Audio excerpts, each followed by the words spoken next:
तो हेलो दोस्तों, फिर से स्वागत है मेरे छोटे से चैनल के छोटे से वीडियो में।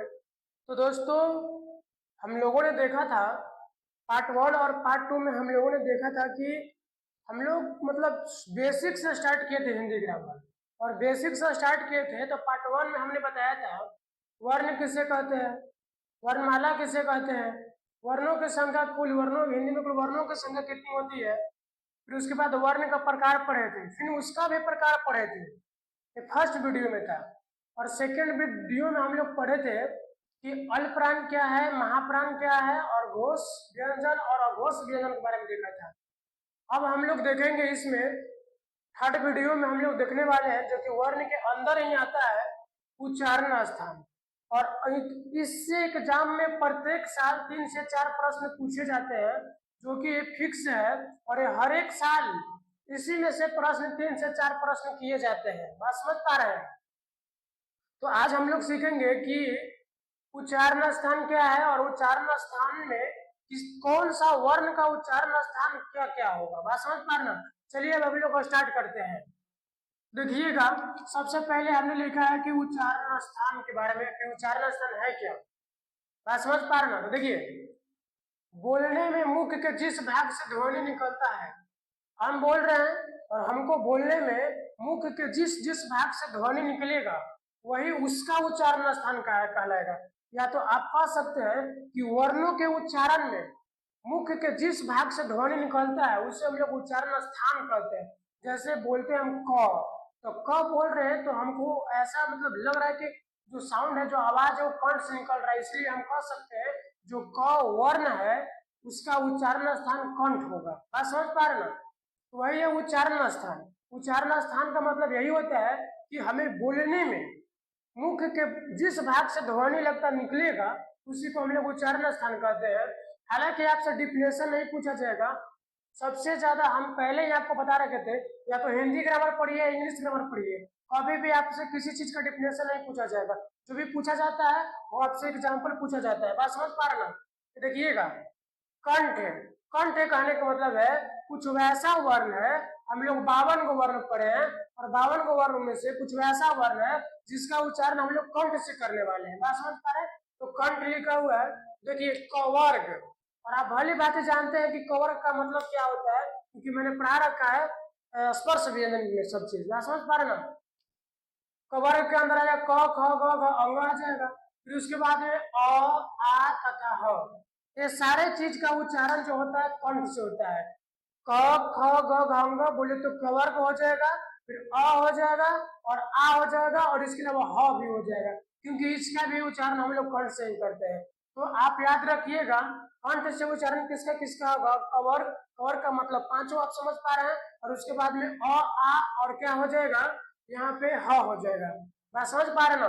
चलिए अब हम लोग बात करेंगे तालाब के बारे में। तालाब का मतलब होता है तालु होता है। देखिए, कंठ कंठ का मतलब कंठ होता है, तालाब का मतलब तालु होता है। तो आपसे एग्जाम में कंठ या तालाब न दे करके सिर्फ तालु भी दे सकता है, मुर्दा भी दे सकता है, दंत दंत भी दे सकता है, ओठ भी दे सकता है, फिर कंठ तालाब इधर तो चलेगा। बात समझ पा रहे ना? देखिए, तालाब कहने का मतलब होता है तालु होता है। अब तालु का कौन किसका उच्चारण तालु से होता है? च, मतलब तो चवर्ग, च छ ज झ इ चवर्ग, यानी कि जो इसका उच्चारण स्थान हो जाएगा चवर्ग का तालु होता है। उसके अलावा क्या हो जाएगा? हर्षई, दीर्घई, य और देखिए तालाब से तालाबी स याद रखना है आपको। तालाब से तालाबी स आपको याद रखना है। बात समझ पा रहे ना?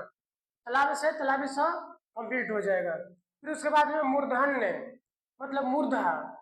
मूर्धन्य का मतलब होता है मूर्धा। तो मूर्धा से किसका किसका कौन कौन सा वर्ण का उच्चारण करेंगे? देखिए टवर्ग, टवर्ग का मतलब आप जानते करते हैं। उसके अलावा हो जाएगा मूर्धन्य स, तो मूर्धा से मूर्धन्य स आपको याद रखना है। बात समझ पा रहे हैं? मूर्धन्य स का उच्चारण स्थान मूर्धा होगा, तालाबी स का उच्चारण स्थान तालु होगा। बस बात सिंपल है। फिर उसके बाद में री हो जाएगा और र हो जाएगा। देखिए टवर्ग हो जाएगा, मूर्धन्य स हो जाएगा, री और र, ये हम लोगों का इसका उच्चारण स्थान मूर्धा होता है या मूर्धन्य होता है। बात समझ पा रहे हैं? फिर उसके बाद 4 नंबर में बात करेंगे हम लोग दंत। दंत का मतलब होता है दांत होता है, मतलब जिसका उच्चारण दांत से होगा। तो तवर्ग हो जाए, तवर्ग का मतलब त थ द ध न। अगर आप त थ द ध न बोलते हैं, आपका जो जीभ होगा दांत में स्पर्श करेगा आप चेक भी कर सकते हो। तो दंत का मतलब दांत होता है, और जिसका उच्चारण होगा मतलब कौन कौन सा हो जाएगा, वर्ण हो जाएगा, तवर्ग हो जाएगा। तवर्ग का मतलब होगा त थ द ध न हो जाएगा, और दंत का मतलब दंती सा हो जाएगा। और एक और याद रखिएगा, ल याद रखिएगा। देखिए तलाबी सा मतलब तालु होगा, मूर्धन्य सा मतलब मूर्धा होगा, दंती सा मतलब दांत होगा। बात सिंपल है। फिर उसके बाद में आता है ओठ आता है। तो देखिए आप प फ ब पढ़िए, प फ ब भ म, तो लगेगा कि सारा जो वर्क कर रहा है, जिससे साउंड निकल रहा है, उसमें जो हमारा मुंह के जो एक्टिव पार्ट है, वो ज्यादातर एक्टिव पार्ट क्या है, तो ओठ है।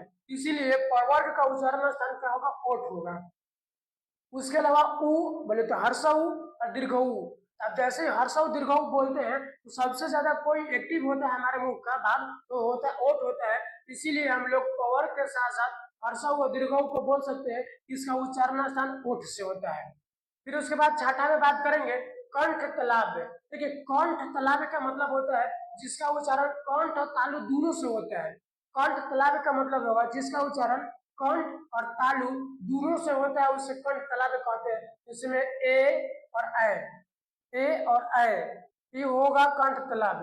फिर कंठ ओष्ठ, कंठोष्ठ का मतलब होगा जिसका उच्चारण कंठ और ओठ दोनों से होगा। जिसका उच्चारण स्थान कंठ और ओठ दोनों से होगा, उसे हम लोग कंठ ओष्ठ कहते हैं। जैसे में ओ, आप ओ बोलिएगा और औ बोल के देखिए, इसमें क्या हो रहा है, यहाँ से भी साउंड निकल रहा है और ओठ का भी एक्टिविटी हो रहा है। तो हम लोग बोल सकते हैं ओ और औ को बोल सकते हैं कंठोष्ठ। दंतोष्ठ के बारे में तो देखिए, जो दंतोष्ठ है, दंतोष्ठ का मतलब होता है दांत और ओठ दोनों होता है, मतलब जिसका उच्चारण दांत और ओठ दोनों एक्टिव होगा, उसको हम लोग दंतोष्ठ कहते हैं। जैसे में वो, जैसे में वो हो जाएगा, तो व और फ का उच्चारण स्थान जो होता है दंतोष्ठ होता है। और यहाँ से इधर से ज्यादा कंफ्यूजन हो रहा है, इधर से आप इधर से क्लियर कर लीजिएगा। देखिए कंठ तालाब मतलब कंठ और तालु दोनों हो लगेगा इसमें, ठीक है।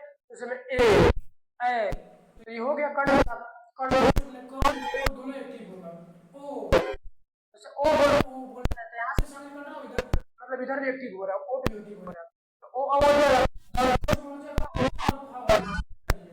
और देखिए यहाँ पे ये भी कर रखे हैं क्योंकि 2026 में यहाँ से प्रश्न पूछा गया था लास्ट, मतलब इसमें मिलेगा 3 मिनट में कौन अन्य ग्रुप है, ये पूछा गया था, जिसका आंसर फिलहाल तो था। तो कुछ भी होगा इसको छोड़ के होगा, तो समझिएगा कि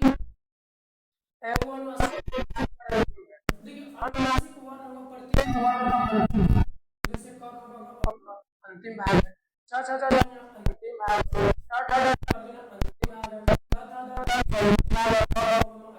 और एक और लास्ट है, समझ पा रहे। तो ये बहुत इंपॉर्टेंट है और ये पूछा गया था 2026, इसलिए आप नासिक वर्ण को भी ध्यान में रखिएगा। चलिए अब हम लोग देखिए, इस हम लोग अभी तक 3 वीडियो कर चुके हैं। 3 वीडियो में पहले वर्ण वर्ण का प्रकार उसके बारे में उसका संख्या पढ़े थे। 3 वीडियो में हम लोग पढ़े थे कि घोष व्यंजन, उसके बाद